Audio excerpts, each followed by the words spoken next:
আসসালামাইকুম। সুপ্রিয় শিক্ষার্থী বন্ধুরা, কেমন আছো? আশা করি তোমরা ভালো আছো। আমিও তোমাদের দোয়ায় ভালো আছি। তো আজকে আমরা যেন কি শিখবো, মনে আছে তোমাদের? গত ক্লাস কি বলেছিলাম? আজকে আমরা আর্টিকেল সম্পর্কে শিখবো। তো দেখে নিই আমরা আর্টিকেল কাকে বলে।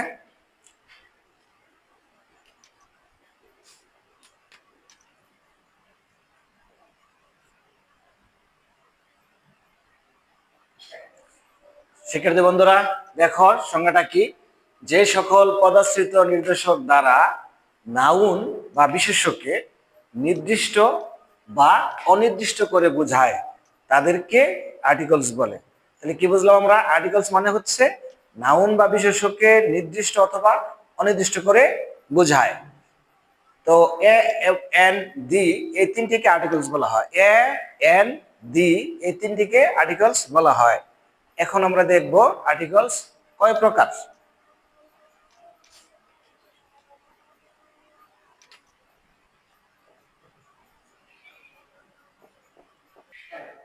শিক্ষার্থী বন্ধুরা, তাহলে আমরা দেখব কাইন্ডস অফ আর্টিকেলস। মানে আর্টিকেলস কয় প্রকার? আর্টিকেলস হলো দুই প্রকার, যথা ইনডেফিনিট আর্টিকেলস বা অনির্দিষ্টতাবাচক নির্দেশক। মানে ইনডেফিনিট মানে অনির্দিষ্টতাবাচক। অনির্দিষ্টতাবাচক কাকে বলে? এ, এন এই দুটিকে সাধারণত ইনডেফিনিট আর্টিকেলস বলা হয়। কেন? এরা নাউন বা বিশেষ্যকে অনির্দিষ্ট করে বোঝায়। যেমন এ ম্যান একজন মানুষ, মানে কি যে কোনো একজন মানুষ হতে পারে। এ ফার্মার একজন কৃষক, যে কোনো একজন কৃষক হতে পারে। তো এই ক্ষেত্রে তোমরা একটা জিনিস খেয়াল করো, ইনডেফিনিট আর্টিকেল বুঝতে গেলে আমরা নাউনের আগে এক কথাটি উল্লেখ থাকবে। নাউনের আগে কি থাকবে? নাউনের আগে এই এক কথাটি উল্লেখ থাকবে। যেমন একজন। আর এরপরে দেখবো আমরা ডেফিনিট আর্টিকেলস। ডেফিনিট আর্টিকেলস হচ্ছে নির্দিষ্ট অর্থবাচক নির্দেশক। সাধারণত দিকে ডেফিনিট আর্টিকেল বলা হয়, কেননা এই দি হলো নাউন বা বিশেষ্যকে নির্দিষ্ট করে বোঝায়। নাউন বা বিশেষ্যকে কি করে নির্দিষ্ট করে বোঝায়? যেমন দা ম্যান লোকটি, দা ফার্মার কৃষকটি। এই ক্ষেত্রে একটা জিনিস খেয়াল করো, এই ক্ষেত্রে দেখবো আমরা বিশেষের শেষে টি কথাটি থাকবে। যেমন কৃষকটি, এখানে লোকটি। তার মানে ইনডিফিনিট আর্টিকেলের মধ্যে এক কথাটি উল্লেখ থাকবে, আর ডেফিনিট আর্টিকেলের মধ্যে টি কথাটি উল্লেখ থাকবে। আশা করি তোমরা বুঝতে পেরেছ। এখন আমরা দেখব না আর্টিকেলস এর কয়টা বিষয়ের উপর নির্ভর করে, এটা আমরা দেখবো এখন। শিক্ষার্থী বন্ধুরা, এখন খেয়াল করো, আমরা দেখি আর্টিকেলস দুটি জিনিসের উপর নির্ভর করে। সাধারণত দুটি বিষয়ের উপর নির্ভর করে আর্টিকেল বসাতে হয়।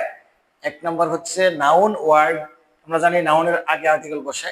সেই নাউন ওয়ার্ডটির প্রোনাউন্সিয়েশন বা উচ্চারণের উপর নির্ভর করে।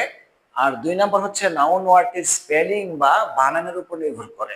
সাধারণত আমরা জানি ইংরেজি 26টি লেটারের মধ্যে 21টি আছে কনসোনেন্ট সাউন্ড, এর আগে এ বসে, এবং বাকি যে 5টি ভাওয়েল সাউন্ড আছে অর্থাৎ এ, ই, আই, ও, ইউ, এর আগে এন বসে। যেমন অ্যাপেন, এন এগ ইত্যাদি। তাহলে আমরা কি বুঝলাম? দুটি বিষয়ের উপর নির্ভর করে আমরা সাধারণত এ এন বসাবো। একটা হচ্ছে নাউন ওয়ার্ডের প্রোনাউন্সিয়েশন বা উচ্চারণ, আর দ্বিতীয়টি হচ্ছে নাউন ওয়ার্ডের স্পেলিং বা বানান। ওকে বন্ধুরা? হ্যাঁ শিক্ষার্থী বন্ধুরা, এখন আমরা স্পেলিং এবং প্রনাউন্সিয়েশনের উপর ভিত্তি করে এর ব্যবহার দেখব। তো শব্দের প্রথমে যদি লেটারটি কনসোনেন্ট হয়, তবে তার আগে সাধারণত এ বসে। যেমন এম এন, এফ এন, এ হ্যান, ইটিস। তাহলে কি বুঝলাম আমরা? শব্দের প্রথমে কনসোনেন্ট থাকলে তার আগে এ বসে। এখন দেখো শব্দের প্রথম লেটার যদি ও হয় এবং তার উচ্চারণে ওয়া সাউন্ড আসে, শব্দের প্রথম অক্ষর কি থাকবো? ও থাকবে, এবং তার উচ্চারণে ওয়া সাউন্ড আসবে, তাহলে তার আগে অবশ্যই এ বসাবো। যেমন এ ওয়ান টাকা note, a one way road, a once famous king. তাহলে আমরা কি বুঝলাম? ওয়া উচ্চারণ হলে তার আগে এ বসবো। শব্দের প্রথম লেটার যদি সেমি বাউল হয়, সেমি বাউল মানে কি ডাব্লিউ, এটা হওয়ার পরে যদি উচ্চারণে ওয়া হয়, তবে তার আগে কি বসবো, তার আগে এ বসবো, যেমন এ ওয়ালটন মোবাইল, এ ওয়াগন, এ ওয়াকি টকি। এখন আমরা দেখব শব্দের প্রথম লেটার যদি ই বা ইউ হয় এবং তার উচ্চারণ যদি ইউ এর মতো হয় তবে তার আগে এ বসে, যেমন a university, A union, A uniform, A unity. এখন দেখবো আমরা এব্রিভিয়েশন বা শব্দ সংক্ষেপ, এর প্রথম যদি কনসোনেন্ট থাকে এবং সেই উচ্চারণের সময় যদি কনসোনেন্ট সাউন্ড আসে, ভাওয়েল কোনো সাউন্ড না আসে, তবে তার আগে এ বসে, যেমন Karim is a BA, BSc, BCom, ECS cadre, etc. তাহলে আমরা দেখলাম স্পেলিং এবং প্রোনাউন্সিয়েশন এর উপর ভিত্তি করে এর ব্যবহার। এখন আমরা দেখব এন এর ব্যবহার। তো শিক্ষার্থী বন্ধুরা, এখন আমরা স্পেলিং এবং প্রোনাউন্সিয়েশনের উপর ভিত্তি করে এন এর ব্যবহার দেখব। তো তোমরা খেয়াল করো বোর্ডের দিকে। তো শব্দের প্রথম লেটার ভাওয়েল হলে সাধারণত তার আগে এন বসাতে হয়। শব্দের প্রথম লেটার কি ভাওয়েল হলে তার আগে এন বসাতে হয়, যেমন an apple, N egg, etc. তাহলে আমরা কি পেলাম, শব্দের প্রথম লেটার ভাওয়েল হলে তার আগে সাধারণত এন বসে।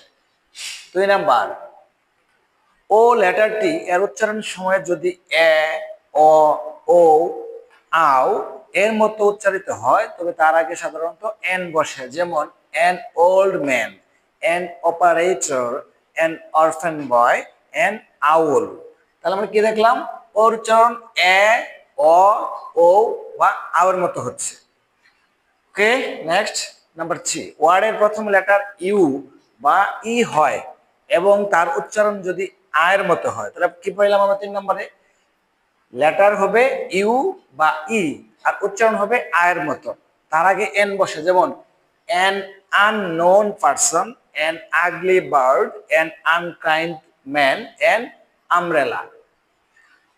তারপরে দেখো ওয়ার্ডের শুরুতে এইচ থেকেও এর উচ্চারণের সময় যদি এটা সাইলেন্ট থাকে বা উচ্চারিত না হয় তার আগে সাধারণত এন বসে, যেমন an hour, an honest man, an air, an honourable teacher.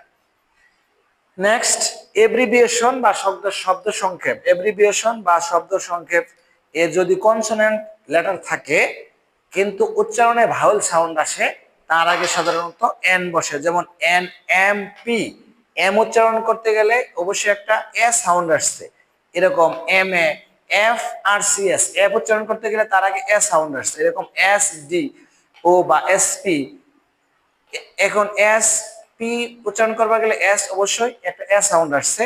তাহলে আমরা দেখতে পেলাম কি, যে এব্রিভিয়েশনের যদি কনসোনেন্ট থাকে তারপরে তার উচ্চারণের সময় ভাওয়েল সাউন্ড আসে তার আগে সাধারণত এন বসে।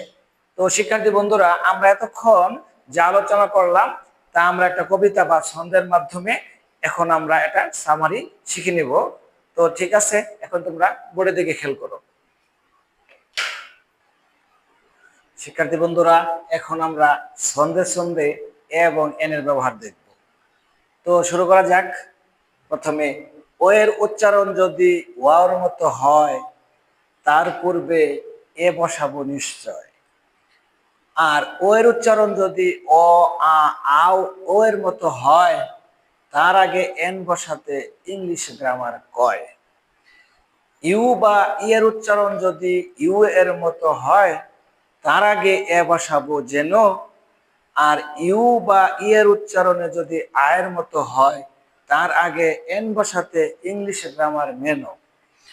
শব্দ সংক্ষেপে যদি কনসোনেন্ট সাউন্ড পাই তার আগে এ বসাবো যেন ভাই, আর শব্দ সংক্ষেপে যদি ভাওয়েল সাউন্ড হয় তার আগে এন এর বিকল্প নাই, আর এইচ অনুচ্চারিত হলে এন দিয়ে শুরু করব ভাই, আর এইচ উচ্চারিত হলে এ এর বিকল্প নাই।